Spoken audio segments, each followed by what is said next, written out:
Should I stay in full screen? You can do whichever one you want. So I can, because will I see the Q?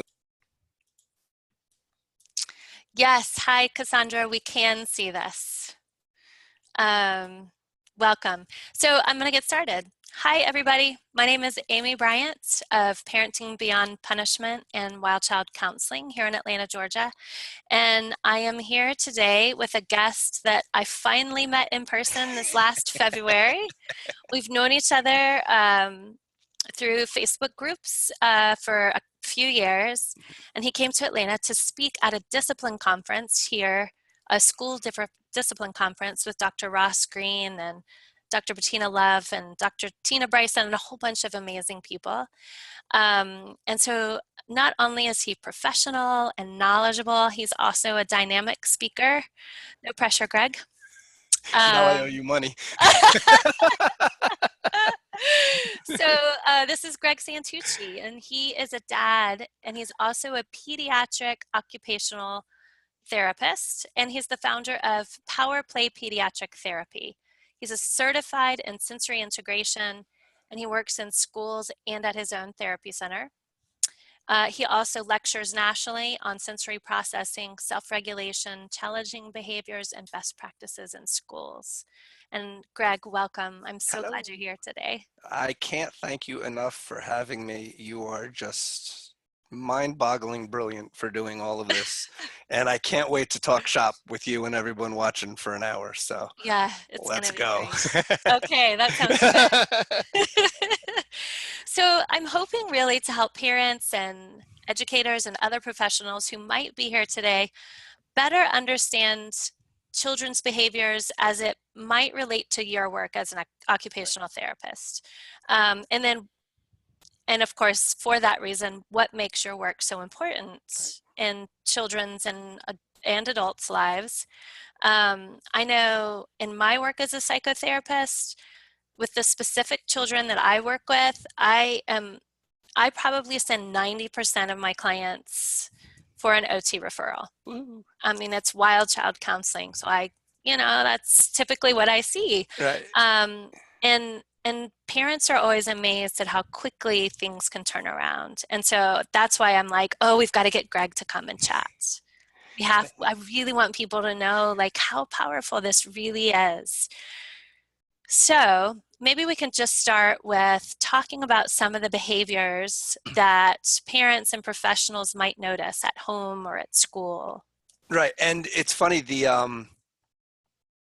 when I spoke at the discipline conference, that a lot of times people think that OTs, because of our role in schools, is that we're handwriting therapists. Right. And we're so much more than that.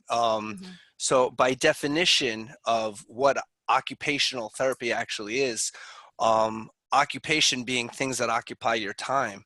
If you're an adult, not only is it getting back to work, but getting back to your garden or getting back to the golf course or getting back to taking care of your home. For kids, it is the kids' number one occupation is play. Yeah. And so they need to know how to play and how to manage their big emotions and how to sit still and participate in class, and handwrite and tie their shoes and ride their bikes. And we kind of do all of that. So OT comes from a world, we have background in neuroscience and psychology and anatomy and physiology. So we have this broad range of knowledge, but we're just here to help kids kind of function as independently as possible. And again, manage those emotions and just be as amazing as we know that they can be. When do I get involved in kids' lives at home? The kids that I like to see, and I'll give you just a broad range. I like the kids who go from 0 to Zoom really fast, or from Zoom to meltdown really fast, or some combination of that. I always say that they have a broken dimmer switch, that they just, as soon as something triggers them, boom, they're gone, or they crash. Those are the kids that I love to get involved with those families. Kids are clumsy in general. Kids who are excessively clumsy. You're bulls in a Mhm. china shop, if you will. Um, or they're overly aggressive with their toys, or they're overly aggressive with their siblings. Those are kids that we can trace it back to a sensory processing issue or a self-regulation issue. And an occupational therapist can really help those kids coexist in a much more safer Mhm. and collaborative way. Um, Whether I'm in school or whether I'm in my therapy center, I always use ball skills as a huge measure of how kids are doing and what are some of their issues. Um, when you throw a ball at them, do they flinch Mhm. or do they just duck out of the way? Can they catch a ball with two hands when they're at the age where they should be able to catch a ball? Those are kids that we love for occupational therapy. Picky eaters, maybe. There are some amazing speech therapists who do a lot with feeding. If it's a texture issue, then yeah, you're going to want to talk to an occupational therapist. Right. Um, Picky dressers, Mhm. oh my God, call an OT. And I'm here tonight as the most tactile defensive person in the world. I am the poster child for tactile defensiveness. So when I find a shirt that I like, I buy 7 of them. Mhm. In fact, the khakis that I wear are just one brand. So if you have a picky dresser, their skin is misinterpreting the information. Mhm. And that's why you're fighting with them when you're trying to get them either on the bus or in the car. And that's where you may see some meltdowns. So Mhm. if you have kids who don't like certain textures of food or don't like certain textures of fabrics, call an OT. It will Mhm. start to make a lot of sense. Yeah. And again, once it starts making sense, you can start solving the problems and lessening the yelling, lessening the battles, and just have a happier household. Yes, right? And Yes. what's interesting, and this is my understanding, Greg, and certainly correct any Hmm. misinformation that I may say, but my understanding is it's almost like rebuilding, I don't know, the brain or the sensory system so that it is left, right, and up and down. I mean, developing the left and the right side and the bottom and the top half Right. in such a way that they're speaking to each other instead of being overwhelmed. Yes. So, and that it's a great way to sum up sensory processing and self-regulation. When you're talking about sensory processing, you're talking about very low level brain function. That's how the Like the information comes in, basics, right? like primitive brain Brainstem. basics. Yes. Okay. Yes. So what our expectations for kids, and we do a lot of talking to kids and maybe a little too much yelling. Mhm. That's all higher level. We're going at their higher level brain functions. They're just not there. Right. They are the book, the Whole Brain Child, Mhm. and I have a copy here because I have several copies in my house, in my car, in my office. Talks about the upstairs and the downstairs brain. It is the Yes. most perfect description of what's happening with our kids. And I'm 20 years deep now doing this, and I actually don't really, I don't see behaviors as behaviors anymore, Yeah. because I don't think that helps. Mhm. I think if you really talk to a child's brain instead Mhm. of just bark at them because they're not meeting your expectations, if you actually learn about how they're perceiving the world or processing the input, it just changes your approach. It changes the dialogue. Mhm. Um, I used to be a very type A, high strung person. I'm really chill now when I'm in front of a child who is throwing tables, just kicked me in the head, Yes. absolutely can't get out the door, even though Right. we've asked them 16,000 times, because it's not them, it's Right. their brain. And that mindset has allowed me to barely yell. We all have our moments. Right. Not have to use rewards or punishments, Mhm. just help. Right. Again, as a dad and an OT. Right. So yes, it is low level brains that we're talking about. Yeah. It's that. What were we saying right before we signed on? That when we understand the brain, like Yes. that's all we really need to know about what's going on with our kids. Robin and I were speaking with Dr. Stephen Porges yesterday about, So jealous. Anyway. I know, he's amazing. And just about that exact same thing, that neuroception, Right. our behaviors are based on what our brain is telling us is safe or not safe. Right. And it just absolutely affects every organ and every system in our body. Right. And we have to, and I have conversations with people about this all the time. We have to have an honest conversation with ourselves. A lot of the things that we do, we've acquired from the generations before us. We do things that were done to us because that's all we know.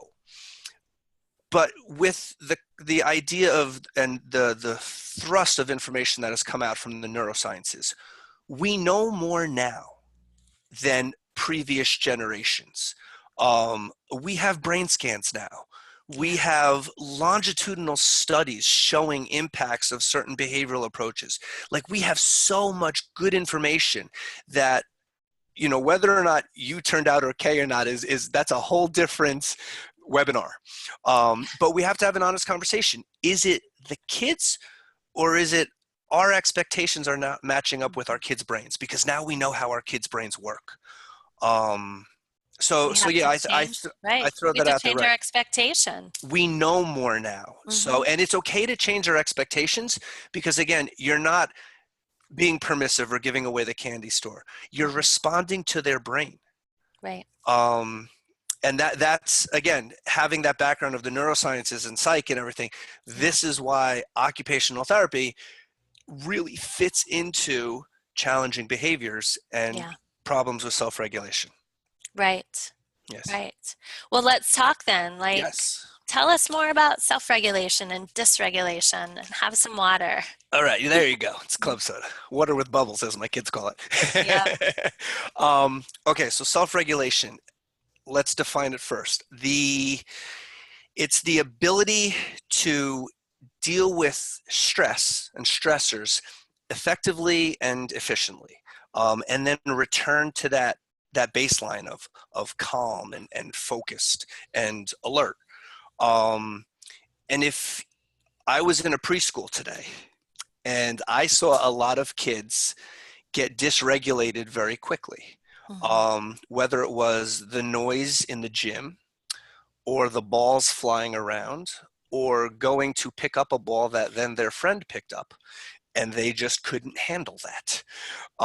So kids can get dysregulated very quickly. When I came to my office today, it was time for a little boy to leave. The session was over, and he couldn't. His Hmm. arousal level was too high. He had some issues in school during the day, and he was off. It presented as being defiant, Right. but it wasn't. He was dysregulated. Right. He did not get in trouble. We had to get him in a place where we can remove some of the stimulation and then get him regulated, and then he was able to get out the door, because in real life that's what happens. You got to get out the door. Right. Right. In the end, we have to get out the door. We So how do have to we get help out the them? It's okay to have expectations for your kids. You have to have expectations for your kids, Right. and structure and routine. All of that still works, but you just have to know that you need your child's brain to be with you, so that, Yes. yes, or else you're just throwing them in the car and strapping them into a seatbelt. And yes, That's not good for yeah, anybody. no, we've all been there, but no, it's not good. Oh, yeah. I remember when my daughter was really little and fighting the seatbelt. Oh Uh-huh. my gosh, the texts I would send to Ashley. Help, what do I do? What do I do? Right. And the first thing that I do when I'm dealing with a challenging behavior is Hmm. I check myself. Oh, yeah. And I Hmm. absolutely say, check yourself. Am I triggered? Am I in a rush? Do I have 6,000 things in my head Right. that I don't have time for this? Because again, when you're talking about self-regulation, our Hmm. kids need to learn how to manage big emotions. Hmm. Um, my son is a third grader. Urgency is not a third grade spelling word. So, yes, no idea. I have Roblox. I'm in the middle of my video game. I don't need to go to dinner because dinner's getting Mhm. cold or get to soccer practice because it starts in 10 minutes. Urgency is not a word that I Mhm. understand. Right. They need to learn that. So we need to teach them. Threatening to take things away from them does not teach them. It just scares them It just scares them. and makes them mad. Yes. Yes. And you send them way down into their downstairs brain, that primitive Yeah. brain, Hmm. and you cannot reason in the downstairs brain. There Right. is no reasoning. Right. Yes. Yeah. Yes. So, and really it's about when we regulate ourselves, Yes. they're learning then how to become regulated, right? So Yes. their brain Yes. sees it, they see us do it, their brain sees us do it, Yes. and then it can move into that space of calm again, where the Right. learning happens. Yes. That's when the learning happens. And Yeah. I'm trying to give you a good example of how I can walk somebody through. I'll give you a clinical example of something that happened in my office. Two brothers. I was seeing one of them, and one brother was outside, and he was dying to get in and play because my office has mats and balls and swings and crazy, Yeah. crazy fun stuff. So he automatically is off. And we were dealing with some really challenging behaviors in life, like stealing, lying, getting very aggressive, suspensions, fighting, really some tough things. Hmm. Um, so none of those are bad behaviors. All of them stem from dysregulation. We've learned this about him. So I had a session with him in a lycra swing that you can hang from a tree outside if you can't hang it in your house. And what that did was that put him almost like in a cocoon. And it was fascinating to see this really tough kid who likes to fight and likes to curse and likes to drive everybody nuts, constantly dysregulated. He all of a sudden got in there and said, "Ooh, this feels good. I feel like a baby." And I'm like, Hmm. yes, you do. And so I'm watching him as his face calms down. And he had just gotten hit in the nose by his brother in the waiting room. So he was already agitated. And Yeah. I just watched him go completely calm. And we had an amazing conversation about dysregulation. And his brother came in and wanted to play. He busted in, parent yelling at him. Hmm. And there, his brother was completely dysregulated. He could not leave the room. Yeah. We're yelling, we're saying you got to get out. It's not your time. You can come in at the end. Couldn't move because he was torn. So, and we were talking about dysregulation. We eventually got him out, Yeah. calmly, Right. made some promises, got in the moment. And for the first time, I think in this boy's life, and this is an older boy, I'm going to say over the age of 9, um, that he got it.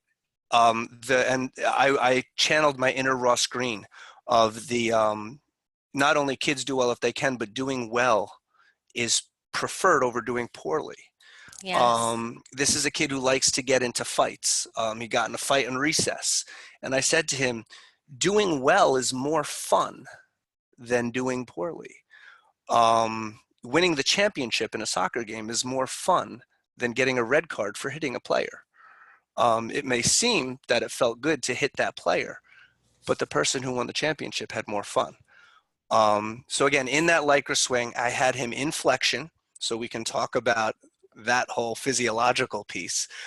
With all of this great body input, I watched him completely come down, where I felt like I actually was able to talk to his brain for the first time ever.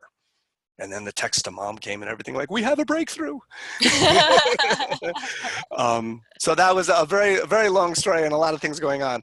But it's very fascinating to see someone get regulated, and then you Yes. know that you can move Yes. forward. And when you move forward, it moves forward fast. It does move forward fast. It's Yes. amazing, really. Yes. So this morning when I was speaking with Lori Petro of Teach Through Love, we talked about both of us how my daughter, when she's having a hard time, I can squeeze her in a huge bear hug and she Uh-huh. comes right back into her body Right. and she's okay and we can move on. Yep. And Lori said for her, waking her daughter up in the morning was about a back massage. That's what her daughter needed in order to come into the room and be Yep. awake. Absolutely. And that sensory input is just so amazing and important. Sensory input is fascinating. I always say it's like having an empty cup in your head. And once you fill it up and Yeah, there's a little bit of overflow, that's when the function happens. But you have to yeah, fill up that cup. You have to fill up what they need. right, Then they're ready to learn, ready to go, ready to do whatever. But you have to right. respect what they need. And that cup is different for everyone. And it could Mhm. change too. Um, It absolutely changes, mhm. right? Absolutely. Just like the ages and stages is what they need changes. Absolutely. Yep. Yep. Yeah, yeah, it absolutely does. My daughter just the other day went from not being able to ride a bike to we hadn't even tried in years, and I just happened to take the training wheels off and put it outside and pump up the tires. She got on it and rode it. And Fantastic. I'm sure it's OT that Yes. she just started a couple of months ago. And I'm like, my kid just rode a bike Fantastic. with nothing. That's a piece She's of it. amazing. Her being phenomenal is also part of it too. She is, Yes. So the intervention helped. but no, in lots of things. She Yes. wears clothes, and so many things are so much easier for her. Right. And for her friends and for my clients, it's pretty amazing. Excellent. OT. Oh, Yeah. oh, Woohoo. sorry, I got distracted. Um, so we talked a little bit about what we might notice that might indicate a need. We talked about self-regulation and dysregulation, some of the challenges that show up in homes and schools Right. with arguing and fighting and digging in their heels and things that we typically might call defiance. Mm-hmm. But it really is brain dysregulation It and, is and dysregulation. body dysregulation, right? Right. Yes. I'm pretty confident in saying that for younger children, before hormones kick in and everything like that, for Yeah. younger children, defiance isn't a fair term. Yeah. Um, so, and that's a really hard concept. They're doing it on purpose. No, no, Yeah. they are learning how to regulate Yeah. themselves, and they need our help.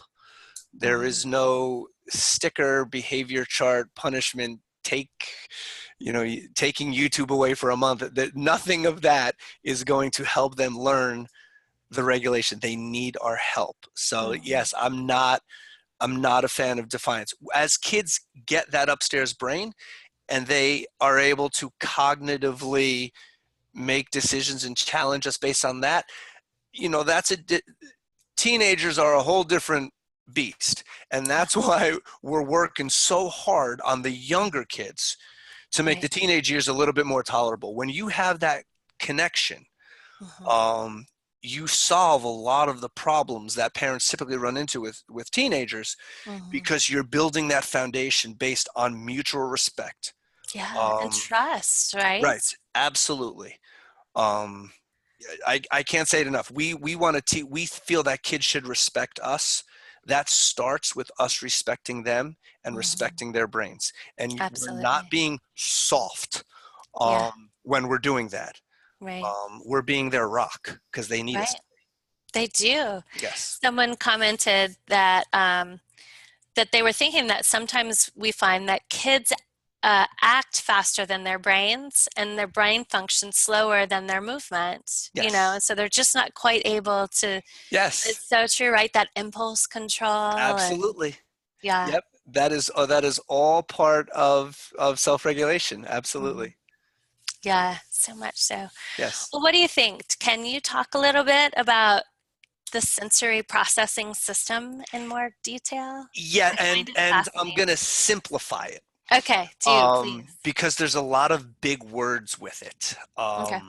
and I'm only going to talk about the downstairs brain, with the exception of vision, because vision is just enormous. Um, Yes. yes, so I'm going to start with the vestibular system, which is such a fancy word I love that for, word. I love that word, vestibular. It's a fancy word for movement, basically. Um, for those who want to understand the vestibular system and you're over the age of 30, if you bend down to pick something up and then come up really quickly and you're Mhm. dizzy, welcome to your vestibular system. Oh, that's normal. Thank Yes, goodness. Okay. that is why when you go to Six Flags, there's usually, unless they're crazy, there's usually no one over the age of 30 online for one of those looping, spinning roller coasters. And roller coaster designers know exactly what they're doing because a lot of the roller coasters not only go upside down, but you're doing some sort of either orbital or rotary component. So they know the inner ear mechanism and the Mhm. semicircular canals, and they're hitting it. And for me, if I go on Batman the Ride at Six Flag Great Adventure in Jackson, New Jersey, Uh-huh. I'm done for the day. That's it. I'm done. I don't even want something to drink. I just want to sit down and be miserable. Uh, Yes, I have this exact same experience. I remember loving them as a kid, and then my yes. husband and I went on one, Hmm. and I was like, "Why are we so sick? Right. Like, And what when I was a happened?" kid, I used to sit in the back seat and count the dashes on the parkway going Oh, down the yeah, Jersey Shore. yeah. Now, if I sit in the back seat and I don't look forward, I'm going to have to open the window and I may throw up. Welcome to the vestibular system. So great. Okay. So there. See, I told you I was going to simplify it. But Yes. what it does, and the vestibular system is your sense of balance, your Mhm. sense of equilibrium. It is the system that helps you use two hands together to catch a ball. It is your system of arousal, and it stabilizes your eye movements. So there's a strong link to vision, which is why I have to talk about vision, especially when we're Yes. talking about school. So we know through brain scans now that the vestibular system touches every part of the brain. So, Wow. so every part of the brain. So that's why we have movement in the title of this webinar, because that's how you get vestibular input, through movement. You were in the room in Atlanta. In the true story, I do a workshop called "No Child Left on Their Behind," because because kids are transported more than ever before.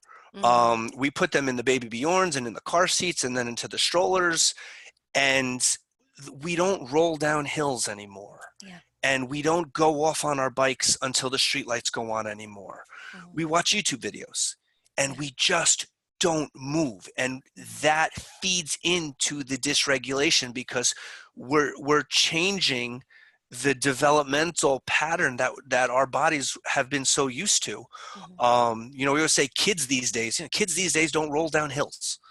Right. Um, that we need to get them the movement Mhm. that they need. We do so much with structured sports and structured activities. Yeah.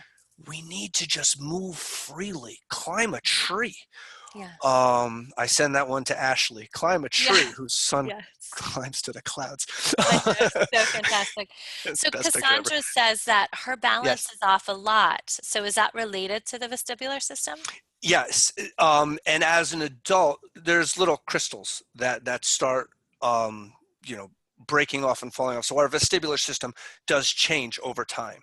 Mhm. So yes, that is the vestibular system. There is an entire field of vestibular rehabilitation that kind of goes above and beyond OT. Mhm. And there are even some neat YouTube videos of exercises that you can do to try Yeah. to build that up. But as an adult, getting into that vestibular system and knowing what's happening physiologically, Mhm. I would look into like vestibular rehab. But yes, that Okay. is it. That is the vestibular system, There live and you in person. go. Vestibular rehab. Then we Yes, could ride rides again. if you want. Like Right. me personally, I'm kind of done with it. I can do looping, but rotary, I'm kind of done with it. I want to skydive, but I don't skydive. I'm not going to skydive Right. because I'm kind of But I done with it. don't. Yes, Yes. but I Yes. don't. Cassandra Um, says thank you. yes. So that is the vestibular system. With that comes an even better word, the proprioception. Proprioceptive system. And if you roll the R, proprioception, then it just sounds sexy. So proprioception, the best way to describe proprioception is it's your sense of body awareness of where you are in space. It is the sense that we learned 5 senses in school. This wasn't one of them. It's what helps you walk through a door frame without banging into the door. Wow. It is the sense that, I have guys I went to college with that still, when they walk behind me, they give me a flat tire. They're Yes. hitting my shoe. Drives me crazy. Yes. That's their sense of body awareness. They need proprioception. Is it something you can work on as an adult? Because I love my spouse and he Okay. steps on the back of my shoes all the time. Yes. So arm's distance is good to start. Give him something heavy to carry. That Okay. will help because that will ground him a little bit more. Hmm. But we work on it all the time because there's more proprioceptors in your jaw than anywhere else in the body. Oh, And think about interesting. what they sell at movie theaters: crunchy and chewy, Twizzlers Hmm. and popcorn, Yeah. because that's what we need to stay organized Yeah. and alert. And so, and we chew gum, and you can't chew gum in school because of the janitors. No, no, no, no, no. We need to let the kids chew in school. It will help them focus. Yeah. In school, you're not allowed to run your hand against the wall because the sacred bulletin boards. Your kids with proprioceptive challenges need to run their hand against the wall, or else Yeah. they're going to be bumping their friends in front of them and you're going to yell at them. Right. Or they're not going to be walking in a straight line and you're going to yell at them. Or Right. what I see today, they're going to take away dojo points on their cell phone because the teachers are carrying I around. know. Don't use class dojo, not the It's, behavioral piece. It's terrible. or the stoplight Sorry. system. Oh, don't I No don't even. shaming. I'll start going like behavior charts are they don't, they're behavior tracking systems. They don't teach anything. There's They plenty of really increase right, children's anxiety right. There so there much. are plenty of empirically supported evidence-based approaches that actually teach the skills that kids need to pay attention in Right. class. That is not one of them. I would direct you immediately to the book Lost. It's Lost in School or Lost at School by Ross Green Rest at school. to find the empirically supported evidence-based approaches so that you can delete Class Dojo from your cell phones and take down your clip charts there. I said it on the interwebs Yeah. forever. They just don't work. We want to Yeah. believe they do. They don't work. Anyway, proprioception. That was such a tangent. I love the word proprioception. I love Proprioception tangents. rocks. It's really hard though. I mean, if we think Yes. about it, sending an email or a class dojo thing isn't this going to give the same skill as a child being able to run their hands on the wall. Mm-hmm. We want them to be successful. Let's set them up for success. My Right. daughter and her gum rebellion. Mm-hmm. She laid out all the reasons to her teacher in class about why they should be able to chew gum, and Right. Right. Well, the janitors didn't like scraping it off. And I that's, can I think, where understand it that. kind of came from. But, Well, and my daughter and her friend said it will teach us responsibility because if we drop our gum, we have to pick it up. yep. If we keep taking things away, eventually we're going to have nothing and they're not going to Yeah. learn anything. No, you Yeah. can't do that. No, you can't do that. Can't, Well, what can't. can I do? Safety, safety, safety, safety, safety. Yes. So that's Oh, proprioception. And okay. proprioception is you're bull in a china shop. It is, your clumsy, uncoordinated kids. I'll never forget my one friend who, it was my first session with him in school, and he ran into class. He was so excited to have played with me for a half hour. And without even realizing it, he ran right into an entire block design that kids had designed for the half hour that he wasn't there. It was preschool social suicide. Like, it was horrible. Um, and he was so devastated. Oh, I Um, bet. He was and probably I embarrassed. remember that day, and I remember, and even though it was his first day, the teacher didn't get mad at him. The teacher Yeah, felt bad for him. Yes, empathy first, yeah, because he didn't mean to. She saw he was devastated. That's yeah, a body awareness issue. yeah, Um, so that's proprioception. The other big, of the big three of senses. So you have vestibular, proprioceptive, and tactile, yeah, and that's your skin, your sense of touch. In two different ways, there's tactile defensiveness, which is you don't like the way things feel, and then there's tactile discrimination issues. that's essentially reaching into a pocket full of change and being able to pull out the quarter instead of the dime, really Yeah. getting a feel for those things. Kids with tactile discrimination issues have a very hard time holding a pencil. So Yes. we keep saying fine motor, fine motor. He needs help with fine motor. 99.999% of kids that I work with that come to me for fine motor issues, it is not fine motor. And I always say, God didn't create this absolutely perfect being and then everything kind of fell apart at the hands. These, these are decorations at the end of your arms until you get everything working. So while it's presenting as a fine motor thing, it's probably a sensory thing, or some other form of developmental issue that we need to trace it back. But please keep sending me your fine motor Mhm. referrals.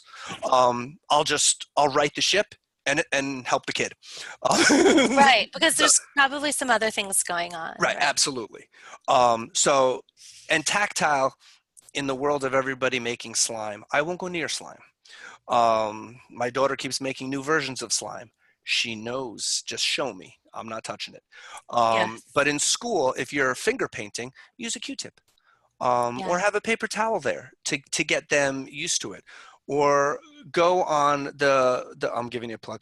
Go on the Play at Home Mom Facebook page or playathomemommllc.com and Yeah. make a gel bag, Right. which is where I got it from, where you can touch and feel it, but your hands don't get messy. Right. Work with them. Again, I'm tactile defensive. I'm now in my mid 40s. I'm just starting to actually eat and enjoy sushi. And it's Mm. taken me about 40 some odd years to get there.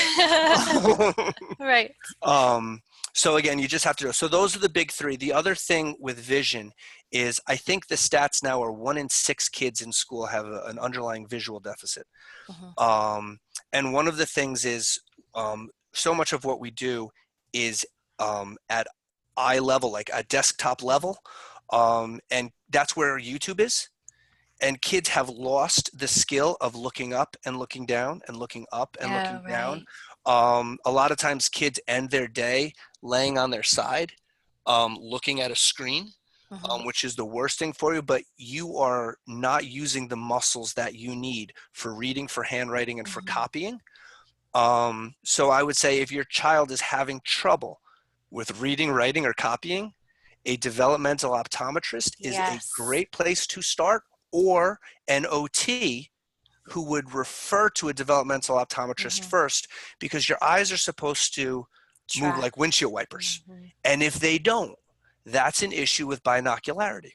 That goes Yes. above and beyond OT, and it Mhm. doesn't necessarily mean vision therapy.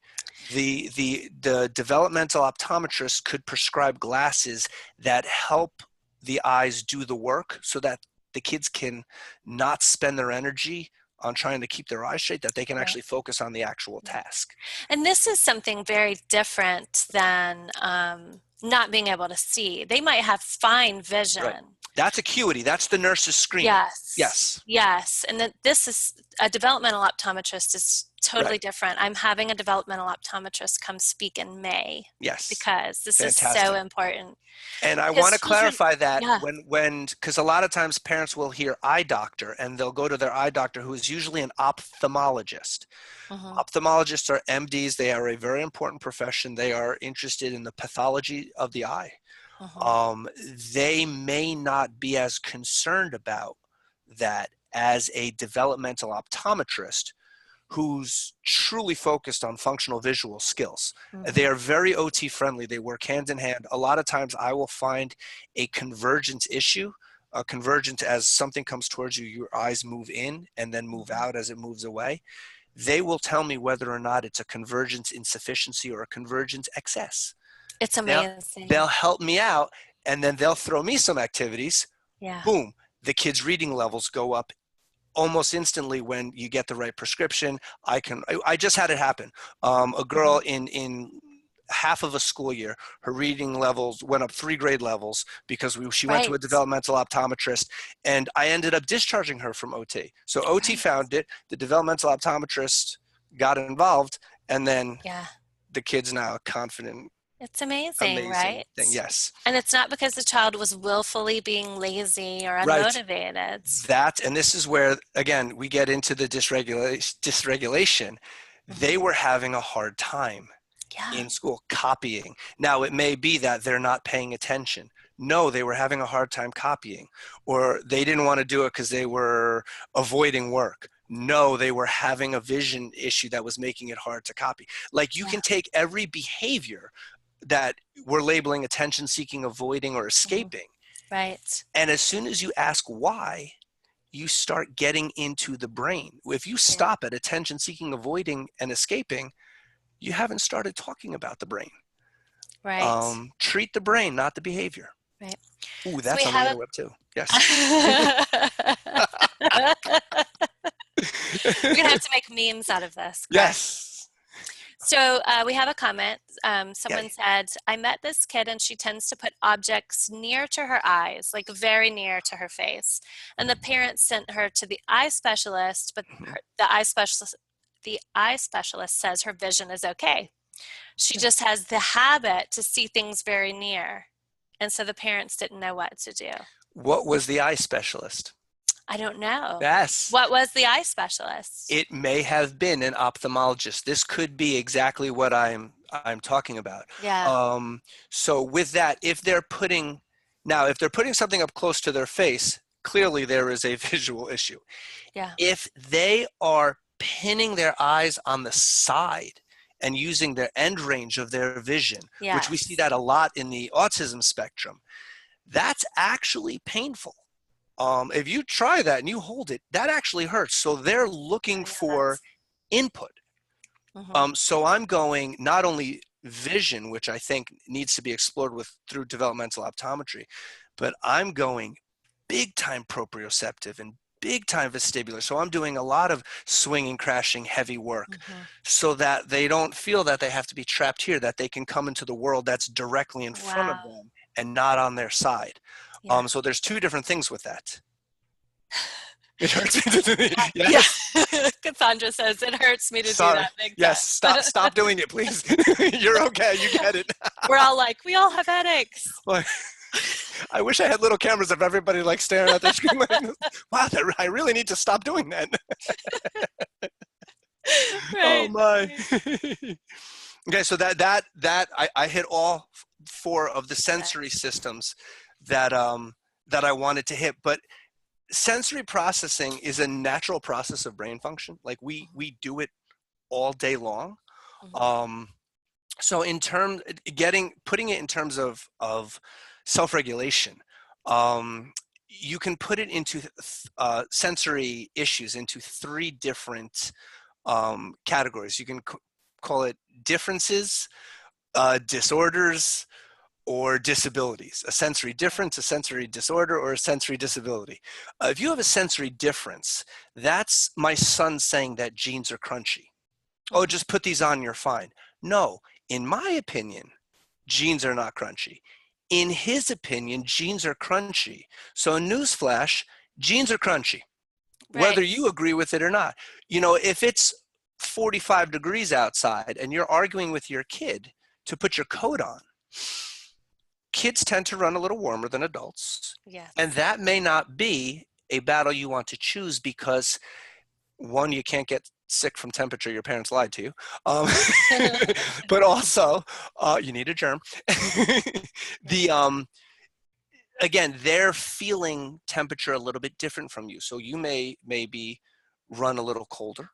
And it may be your preference. So you have to ask, is that a battle you want to choose, or are you imposing your own sensory preferences on your kid? Hmm. I think that foods that my wife thinks are bland are very spicy. That's a sensory difference. Right. And it's okay. Right.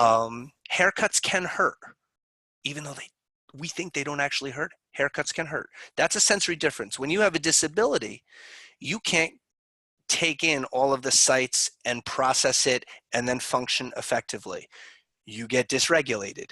Hmm. Dysregulation and sensory processing disorders are synonyms on some level. And then you have the sensory disability, and that's you can't function because you can't process what's coming in. There was a little boy I was working with in a preschool. Every time he went out to the playground, he would get upset. On bad days, he would cry because the thought of going up those metal grated stairs to Oh. the top of the playground, he was vestibularly sensitive, Hmm. was petrifying to him because you can see through the stairs. Oh yeah. Horrible. The thought of going down a slide, that was the speed of light to him. So he would cry, or he would just sit on the bench, or he would walk around. And as much nudging as you did, no, no, no, no, no, no, no. He was absolutely shut down, fight or flight, done. That's a disability, a complete Hmm. shutdown. So there's levels of sensory issues. Hmm. We all have sensory issues. Right. You can, I don't want to say fit, you can correct a lot of them or make them more manageable. But as you learn about your own body and your own brain, Hmm. you learn to, you select activities and you put yourself in situations and you learn to monitor or to control, to regulate the impulses so that you can keep moving forward. It really does make sense. It does. It's so fascinating to me. Yes. So, so what can we do? Parents, educators, what can we do when our kids are just so dysregulated? Stop. That's the first thing. Stop. Stop Because a lot of ourselves. times we're moving at the speed of life. Yeah. And again, what I always say to myself is check myself. So Mhm. if you see a child who is dysregulated, if you have a issue, if you've targeted a vestibular issue, and we talk about sensory systems in isolation, but sensory processing is them all working together. Mhm. Um, What if you if what if the got, kid is all of them? yeah, Yeah, okay. yeah, Right. I have my own issues. Again, that's another Yes. webinar. Come Yes. learn about Okay. Greg's issues. No. Yes, it's in the moment, you'll be able to know. There are certain universally calming sensations. Linear vestibular input is very calming. The back and forth rocking. Ah, Um, Whether it's on a swing that you have in your porch or just a playground swing, or any sort of hammock, linear vestibular input is calming. We all know that heavy blankets are very calming. mhm. Um, and that's me. I'm a big sweatshirt, heavy blanket kind Oh, of yeah. guy. It is We are too. very calming. So if you're in a situation where you're not rushing out the door, it's time to get under the blankets. Bring a Mhm. flashlight with you and have some fun, but get under some really heavy blankets. And again, you're stopping and you're talking to their downstairs brain. So you want to calm their jets. So deep pressure is calming, Mhm. linear vestibular input is calming. And again, we're right in that vestibular, proprioceptive, Mhm. tactile sense. You're in your downstairs brain. Right. So if your kid is not shut down, a hug may work. Mhm. And Sometimes like a hugs don't work. big grip all the way Hmm. around, hug them and rock Sure. them. And there's a meme floating around Facebook with Snow White and a little girl, and it's the truth. Never be the first one to disengage a hug because you Mm. never know how much the kid needs. So when you're Right. hugging someone, let them let go. You Mm. just learned about what they need in that moment. Mhm. So yeah, there are some universal calming things. What about Yes, kids who are maybe defensive about that or they're not about touch or right. maybe personal touch? Uh-huh. And that's where, so giving them personal space is key. That's where I would add the heavy work. Okay. Um, I have to tell you, a great thing for sleeping. I buy Lycra in three yard bunches, and That's I don't sew, but six I bring it way to, lycra or yeah, whatever it's like called. a really long rec. It's in the swimsuit section of any Yeah. fabric store. Okay. And then because I don't sew and I need to learn how to sew. But I give it to my dry cleaner, and for $5, she stitches it together with a straight stitch and a serge. Nice. And I took it. My son is very proprioceptive. He's a prop guy. And I put it around his mattress. So 3 yards fits around a twin mattress very tight. Oh my God. The first day he was so happy and fell asleep so fast Oh my because it was gosh. just calming. And then he was kicking it and getting all that resistance. And then Yeah. he would go under it like a tent. So if they don't like hugs, it could be because there's another person who has some sort of control. They're looking for control. Hmm. That is a fun little way to keep them completely in control. Oh yeah, They can that's hide nice. if they want, Mm-hmm. or they can keep their vision with them. Mm-hmm. Um, but again, don't impose the hug if they don't want the hug. Yes, Yes. body autonomy. But if they Yes. do, I always ask, can I give you a big hug? Uh-huh. Or if I forget and she doesn't, she'll speak up. Yep. Or how hard are you going to squeeze me? Just to know. Yeah, Yep. right. Yep. And she'll even say, squeeze me more. Yep. We do this really. So I have clients, I've talked to some of their OTs to find out what helps. And if they get dysregulated in the session, we Yes. will put them on the couch and put the pillows on them and press and Uh-huh. press and press. Yes. So the kid who you want to refer to OT, Hmm. they're burying their sibling Hmm. in the couch cushions, which is fun for the sibling until they launch off of the staircase and land on. Then that's a little too much. Hmm. And then they're crying and you have to separate. Right. But yes, couch cushions. I do not have nice couches in my house. We Mhm. can't really have nice. I had a trampoline in my house for the first 6 years of my kid's life in my Uh, living room. Um, yeah, we have a hammock swing in oh our yeah. living room. Oh Yeah. yeah, and we don't have nice couches because we can't have nice things because we're sensory seekers and we Yes. break things, and that's okay. And that's how you want it. I mean, that's your choice. We want to be able to enjoy our furniture in that way, right? I can't wait for my wife to watch this replay to see what she says about that. It's all good. We'll Yes, have tea. Well, tell her yes, we'll have tea. yes. Okay, so rocking, Yes, wrapping them in Lycra or putting it on their yes. bed and letting them fight it on the bed, Or pressing taking a them into blanket and pillows. having them roll into it like a Yeah, taco. And if they're yeah, sensory seeking, then pull it out and have them roll. yes, But right. couch cushions and forts, all of that is good. What about sensory avoiders? That's an excellent question. So, sensory avoiders, the first thing is respect it.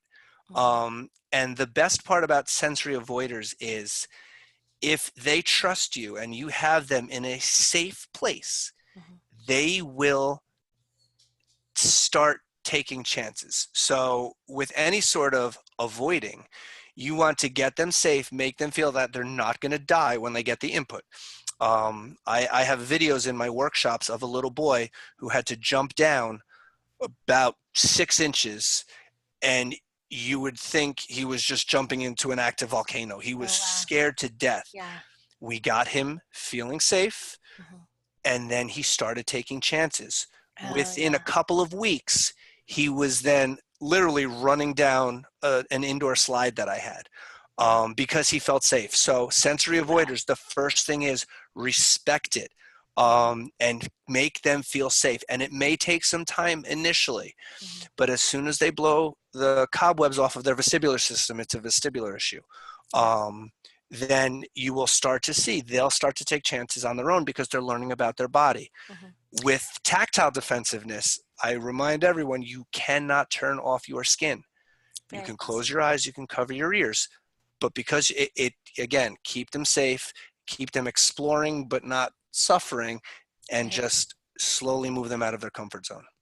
And Play at Home Mom has lots of sensory activities to Lots. make sensory activities fun Yes. for children who are sensory defensive. Yes. I have some sensory avoiders that I see in my office as well. At home, they have what's called like a pup tent where they can sit in it and zip it up and sort Yes. of have their quiet, dark space. Yes. When they come see me, we make a space in the office for them or in the waiting room for them. They can go under a table or behind a chair, Yep.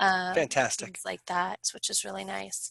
Um, Cassandra says, wow, this is very useful information. You're describing my childhood and my daughter. Yes, I mean, I think Greg and I, that's why this interests us. It's the story of our lives, our Cassandra, own I don't know you, childhood. but I adore you and your family.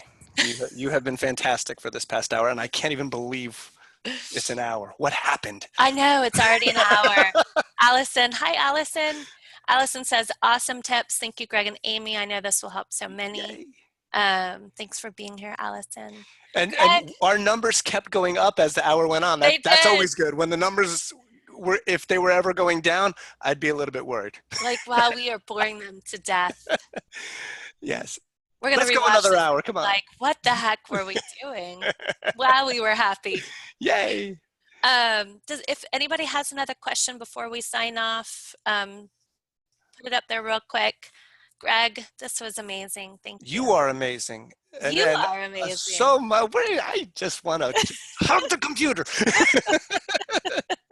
um, play with your kids, and remember, talk to their brains. Don't get focused on the behavior. Check yourself, and Yeah. magic happens. It leads to more peaceful households. You have to think sensory. And raising kids is fun. It becomes really, really cool when you figure out their brains. It really does. Yes. Yeah. It does. It stops feeling so scary. Yes. Yes. Now, if I can just figure out the way to deal with the laundry, then we're good. Oh my gosh, right? And cooking. Yes. Yeah, I have no suggestions for laundry. None. Mm-mm. Zero. No. We need to find someone who likes to do it. Oh, I want to open up laundromats so that kids with special needs can work there and run a wash and fold service. That's in my list of things to do before I retire. There's already car washes. The car wash thing's really cool. Yes. It is. Yes. Thank you for being here, Greg, and talking to everybody. Thank you. And me. I got all my questions answered. And I got to meet your dog. You did. You got to meet Stella, who caused a little chaos that hopefully nobody noticed too much of. Absolutely.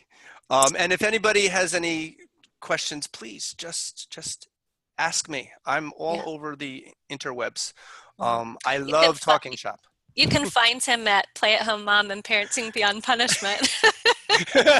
Absolutely, yes. I'm there daily. But also Power Play Pediatric Therapy has got a Facebook page as well. Yes. And powerplaytherapy.com, brand new website that you inspired me to redo. And I love talking shop, but I love talking shop with Amy Bryant. So this was absolutely fantastic. Thank you. I enjoyed it as well. Mwah. Yes, thank you. Parents and educators and professionals who are here, thank you for being here. I know taking an hour out of your day is a lot. So really thank you for being here. Fantastic.